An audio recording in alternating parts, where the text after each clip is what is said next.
সুপ্রিয় শিক্ষার্থীরা, আসসালামু আলাইকুম। জিকুস টিউটোরিয়ালের পক্ষ থেকে আজকের আলোচনা পর্ব ম্যাথ নাম্বার 12 অর্থাৎ অঙ্ক নাম্বার 12। তো ইতিপূর্বে আমরা 6 থেকে 11 পর্যন্ত আলোচনা করছি। আজকে আমাদের আলোচনা পর্ব 12। তো 12 নম্বর ম্যাথটা বলছে cosec A -1 plus cosec A divided cosec A plus 1 equal to sec স্কয়ারে। তো আমরা সূত্রের মাধ্যমে কিভাবে ম্যাথটা সমাধান করতে পারি তো এখন আমরা দেখাবো। তো যেহেতু প্রমাণ করতে বলছে তো আমরা লিখব বাম পক্ষ।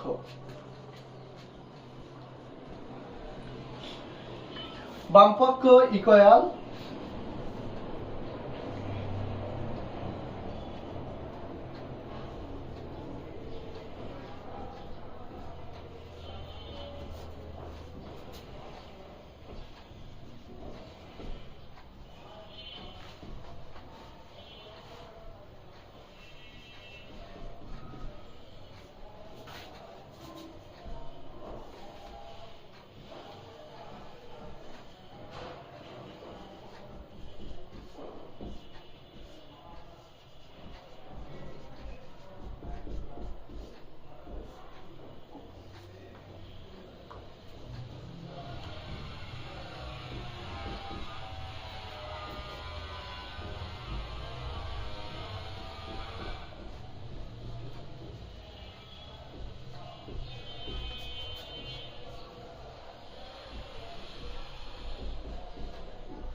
তো আমরা বাম পক্ষ লিখলাম cosec A divided cosec A -1 plus cosec A plus 1। তো আমরা শুরুতেই বলছিলাম যে যদি কোনো ম্যাথ ভগ্নাংশ আকারে থাকে তো আমরা নিচের অংশের অর্থাৎ হরের আমরা লসাগু করব। তো হরের লসাগু যদি এক জাতীয় হয়, হরের লসাগু যদি একই হয় তো আমরা লসাগু লিখি একটাই। তো যেহেতু হরের অর্থাৎ দুইটা হরই আলাদা আলাদা আছে, একটা আছে কোসেকে -1 আর একটা আছে কোসেকে +1। যেহেতু দুইটা আলাদা জিনিস তো আমরা দুইটার লসাগু লিখবো আমরা আলাদা। তো আলাদা আমরা দুইটা লসাগু লিখলাম। লিখার পরে আমরা শুরুতে বলছিলাম যে আমরা প্রথম ভগ্নাংশ নিয়ে কাজ করব। তো প্রথম ভগ্নাংশ নিয়ে যদি কাজ করি তো আমরা বলছি কোসেকে -1 কোসেকে -1 দ্বারা ভাগ করলে হয় 1 আমরা এটার সাথে গুণ অবস্থায় দেখলাম। তো গুণ অবস্থা এটার সাথে আছে, তো এইটা যদি আমরা উপরের অংশের সাথে গুণ করি তো লিখতে পারি কোসেক এ +1 প্লাসের প্লাস আমরা দ্বিতীয় অংশের কাজ করব। তো সেম একই কথা, দ্বিতীয় অংশ আছে কোসেক এ +1 তো নিচে আছে কোসেক এ +1। এজন্য আমি বলি মনে মনে যে এই রাশি দুইটা সমান, তো মনে মনে আমি এই রাশি দুইটা বাদ দিয়ে দিই তো আমার থাকে এই রাশিটা। তো এই রাশিটা আমরা পূর্বের অর্থাৎ উপরের রাশির সাথে গুণ করলাম। তো গুণ করার পর আমরা লিখলাম cosec A -1।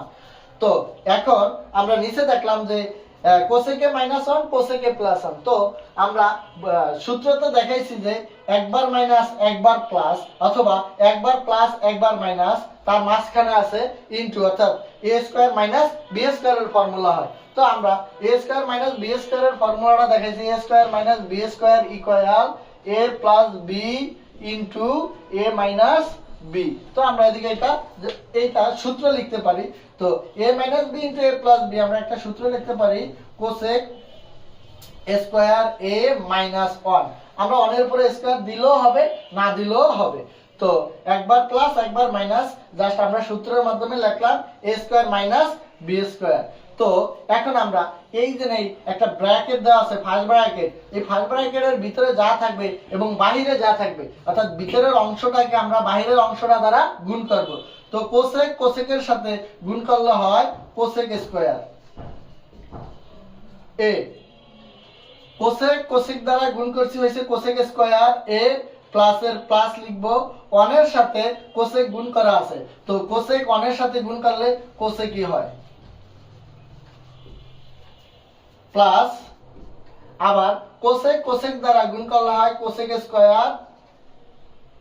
Square a cosec 1 এর সাথে গুণ করলে হয় কোসেক 1 এর আগে মাইনাস আছে, কোসেকের আগে প্লাস আছে। আমরা বলছি প্লাসে মাইনাসে গুণ করলে হয় মাইনাস, প্লাসে মাইনাসে গুণ করলে হয় মাইনাস, আর 1 এর সাথে যা গুণ করব আমরা তাই পাবো। তো আমরা গুণ করে দেখলাম যে একটা কোসেক আছে প্লাসের আর আরেকটা কোসেক আছে মাইনাসের। তো প্লাসে মাইনাসে আমরা কাটতে পারি। তো কোসেকে প্লাস কোসেকে মাইনাস আমরা কেটে দিলাম। তো এখন উপরের অংশ থাকে কোসেক স্কয়ার এ প্লাস আরেকটা কোসেক স্কয়ার। তো দুইটা কোসেক স্কয়ার আমরা যখন যোগ করব তখন আমাদের সহগ বাড়ে। তো কোসেক স্কয়ার এ দুইটাকে আমরা যদি যোগ করি হয় 2 কোসেক স্কয়ার এ।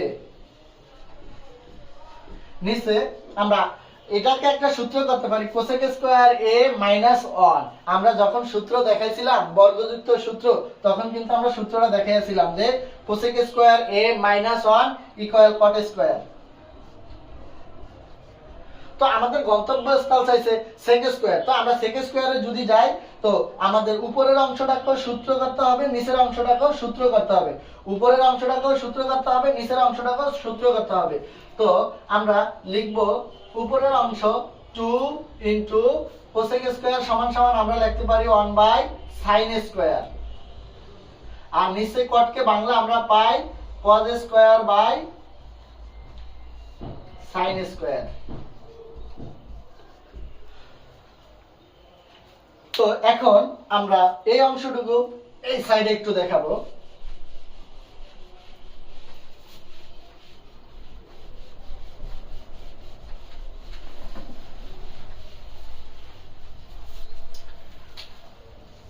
আমরা যদি এই জায়গায় দেখি বাকি অংশটা, তো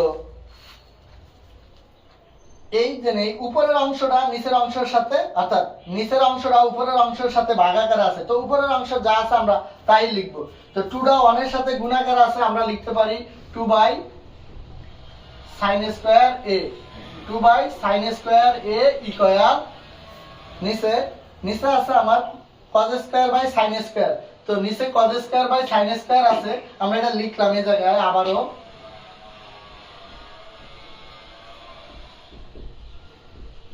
তো যেহেতু ভাগাকার আছে তো আমরা ভাগটাকে গুণ করব, তো ভাগটারে যখন আমরা গুণ করব তখন নিচেরটা উপরে উপরেরটা নিচে, ইনটু যেহেতু ভাগেরে গুণ করেছি সেহেতু নিচের অংশ উপরে উপরের অংশ নিচে। তো সাইন সাইন আমরা উপরে নিচে ভাগ করলে হয় 1 যদি আমরা 2 এর সাথে গুণ করি 2ই হবে। তো 2 ইনটু আমরা এই জায়গায় লিখতে পারি 1 বাই cos স্কয়ার। তো আমরা সূত্রের মাধ্যমে দেখাইছি 1 বাই cos স্কয়ার সমান সমান sec স্কয়ার। তো আমাদের গন্তব্যস্থল পেয়ে গেলাম ডান পক্ষ।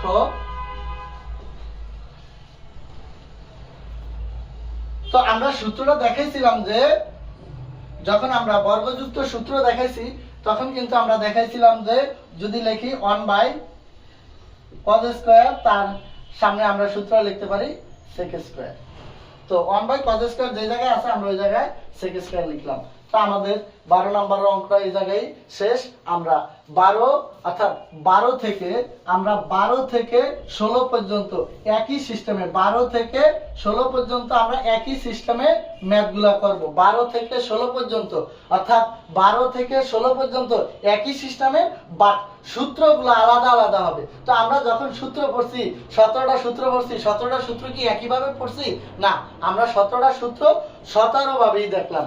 তো এখন আমরা এই জন্য 12 থেকে 16 নাম্বার পর্যন্ত ম্যাথ করব সেম একই সিস্টেমে, বাট সূত্রগুলো হবে আলাদা আলাদা। তো আজকে 12 নম্বরের অঙ্কটা এই পর্যন্তই আমাদের ছিল। আমরা নেক্সট আলোচনা করব নাম্বার 13। সবাইকে ধন্যবাদ।